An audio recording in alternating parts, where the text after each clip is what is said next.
నమస్తే, welcome to Suman TV. నేను మీ యామ్ని.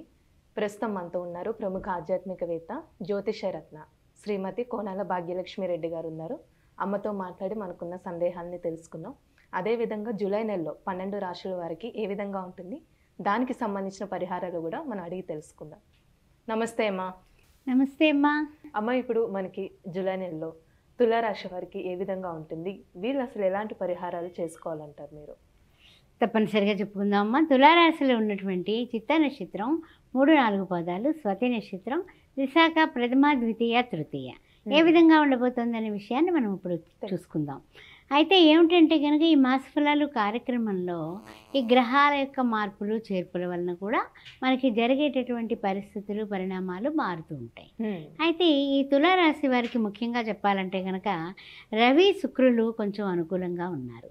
ఈ అనుకూల సంచారం వలన అనుకూలత అన్ని రంగాల వారికి కూడా లభిస్తుంది. ముఖ్యంగా ఈ తులారాశి వారికి ఎలా ఉందంటే కనుక 5th హౌస్లో శని వక్రగతిన ఉన్నాడు. 6th హౌస్లో చూస్తేనేమో రాహువు. అందువల్ల విదేశీ ప్రయత్నాలు చాలాసార్లు చెప్తూ ఉన్నాను నేను, ఎక్సలెంట్గా వీళ్ళకి ఫలించడానికి కారకత్వాలు అయితే ఉన్నాయి. కానీ ఎంతవరకు ప్రయత్నం చేశారో తెలీదు. ఆ తర్వాత ఏంటంటే 7th హౌస్లో కుజుడు, ఆ తర్వాత 8th హౌస్లో గురుడు, 9th శుక్రుడు రవి, 10th హౌస్ వస్తువులకి బుధుడు, 12th హౌస్లో కేతువు. ఇది తులారాశి వారికి ఉన్నటువంటి గ్రహ సంచారం.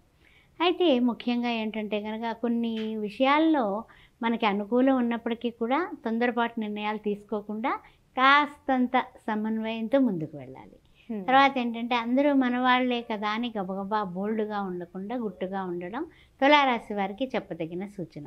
ఇది పదే పదే ఎందుకు చెప్తున్నానంటే వీళ్ళలో బోళాతనం ఎక్కువ ఉంటుంది. అవతల వాళ్ళు కాస్త బాగా మాట్లాడగానే మన వాళ్ళని నమ్మేస్తారు పాపం. అంత మంచి వాళ్ళు వీళ్ళు. అది ఏమిటంటే చాలా మంచివాళ్ళు, మనలాగే ఉంటుంది ప్రపంచం అంతా అని నమ్మేస్తారు. తర్వాత విషయానికి వచ్చినట్లయితే కనుక కొన్ని విషయాల్లో అన్ని రంగాల వాళ్ళకి కూడా చెప్పాలంటే కనుక ఒక చిన్న తరహా ఉత్సాహం ఉంటుంది.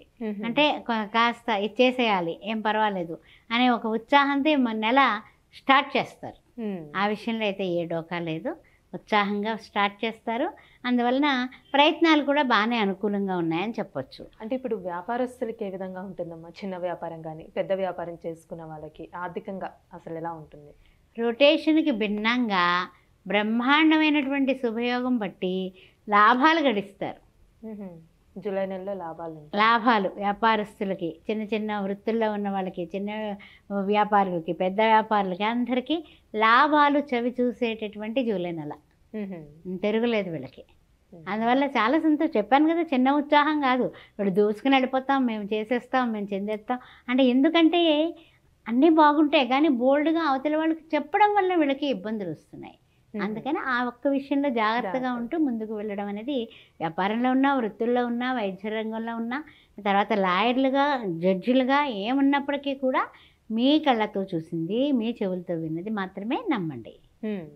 అప్పుడు మీరు సక్సెస్ అయిపోతారు. అంటే ఇంకా శుభకార్యాలు జరిగే అవకాశం ఉందంటారమ్మా జూలై నెలలో? అయితే ఏమిటంటే కనుక కొంచెం అనారోగ్య పరిస్థితులు కనపడుతున్నాయి.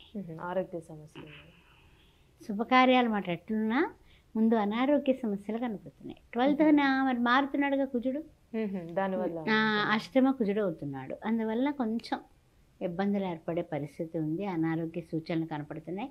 జాగ్రత్తగా ఉండండి, వెంటనే అలర్ట్గా ఉండండి. చిన్న పామునైనా పెద్ద కర్రతో కొట్టాలి కదా, వెంటనే వైద్యం చేయించుకోండి. ఇంకా ఇప్పుడు కోర్టు సమస్యలు ఉన్న వాళ్ళకి కూడా ఎలా ఉంటుందమ్మా అసలు? ఖర్చులు వంటివి పెరుగుతాయమ్మా. కోర్టు సమస్యలకి ఏంటంటే కనుక ఖర్చులు పెరుగుతాయి. కోర్టు ఖర్చులు అయి ఉండొచ్చు, బయట ఖర్చులు అయి ఉండొచ్చు, ఇంట్లో ఖర్చులు అయి ఉండొచ్చు. ఖర్చుల వల్లే వీళ్ళు ఇబ్బంది పడతారు. కోర్టు సమస్యలేమో తీరిపోతాయి, ఏం పర్వాలేదు అంటే మళ్ళీ ఆఖరి కుస్తులోకి కొంచెం మళ్ళీ అష్టమ కుజుడు వలన వాయిదా పడుతుంది. ఈ 12వ తారీఖు ముందైతే ఓకే, మంచి ఉత్సాహంగా బ్రహ్మాండంగా మొదలుపెట్టాం కదా. 12వ తారీఖు తర్వాత ఏదైనా సరే ప్రయత్నాలు కొంచెం బ్రేక్స్ ఉంటాయి కుజుడు వల్ల. ఇంజరీలు కూడా జరిగే ప్రమాదం ఉంది, యాక్సిడెంట్లు జరిగే ప్రమాదం ఉంది. జాగ్రత్త జాగ్రత్త. ప్రయాణాలు కూడా జాగ్రత్త చేయాలి. అది తర్వాత విషయానికి వచ్చినట్లయితే కనుక ఖర్చులు పెరుగుతాయి.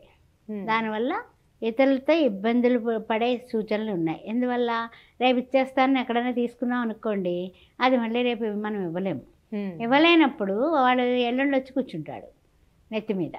కూర్చుంటే మనం తీర్చలేక మనము అదే ఏమిటంటే కనుక వీళ్ళకి కొంచెం పౌరుషాలు ఎక్కువగా ఉంటాయి. అటు వాళ్ళు అడగడం ఏంటనే పౌరుషాలు ఉంటాయి ఈ తులారాశి వారికి. అందువల్ల ఇస్తానన్నాను కుదరలేదు అని చెప్పలేక, మొహమాటంతో అవి తీర్చలేక మానసికంగా నలుగుడు పడేటటువంటి అవకాశాలు ఉన్నాయి. అందువల్ల ఎక్కువ ఖర్చు విషయం కానీ, ఎవరి దగ్గరైనా తీసుకునే విషయం కానీ చాలా వరకు అవాయిడ్ చేయడం మంచిది. అమ్మ, ఇప్పుడు ఏదైనా ఒక ఇల్లు కొనాలనుకుంటున్నా, ల్యాండ్ విషయంలో అలాంటి పనులు చేయాలంటే చేయొచ్చా? జూలై నెలలో ప్లానింగ్లో ఉన్న జూలై నెలలో ఫస్ట్ 1-2 వారాలు అయితే కొంచెం ఓకే. తర్వాత ఏంటంటే కనుక ఈ అష్టమ కుజుడు వల్ల భూమికి సంబంధించిన విషయాలు కానీ, ఇళ్ళు కానీ ఏదైనా మొత్తానికి అలా ఏం చేస్తాడంటే ఆయన భూమిపుత్రుడు కదా, అందువల్ల కొంచెం ఆశ్రమంలో ఉండడం వల్ల కాస్త ముందుకు వెళ్ళనివ్వడు. అందుకు కొంచెం ఓపిక పట్టి వాయిదా వేసుకోవడం బెటర్.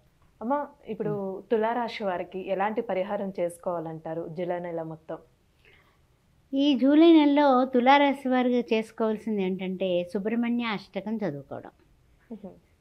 సుబ్రహ్మణ్యం సుబ్రహ్మణ్యం షణ్ముఖనాథ సుబ్రహ్మణ్యం సుబ్రహ్మణ్యం సుబ్రహ్మణ్యం స్వామినాథ సుబ్రహ్మణ్యం హర హర హర హర సుబ్రహ్మణ్యం శివ శివ శివ శివ సుబ్రహ్మణ్యం సుబ్రహ్మణ్యం మాం పాహి బల్లీనాథ మాం పాహి అన్న సుబ్రహ్మణ్యుని పూజించడం, సేవించడం చేస్తే అద్భుతమైనటువంటి ప్రయోజనాలు ఉన్నాయి. మంగళవారం పూట 6 నుంచి 7 లోపల సుబ్రహ్మణ్య దర్శనం చేసుకొని అర్చన కానీ ఏది మీ టైంని బట్టి చేయించుకోండి.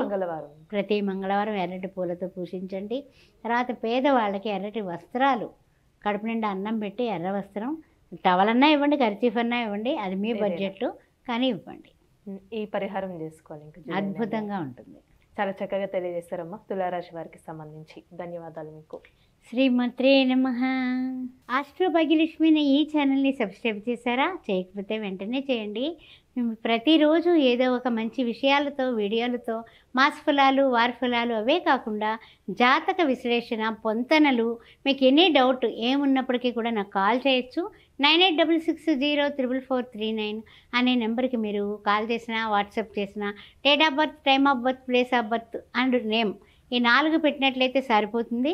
తర్వాత విషయానికి వచ్చినట్లయితే 16 సంవత్సరాలు పూర్తి చేసుకుని 17వ సంవత్సరంలో అడుగుపెట్టినటువంటి శ్రీ సౌభాగ్య మ్యారేజ్ బ్యూరో, మీకు మీ బంధువులకు కానీ, మీ మిత్రులకు కానీ, మీ ఇంట్లో కానీ పెళ్లి కావాల్సిన వాళ్ళు ఎవరైనా ఉంటే మమ్మల్ని వెంటనే సంప్రదించవచ్చు. ఓం శ్రీ మాత్రే నమః.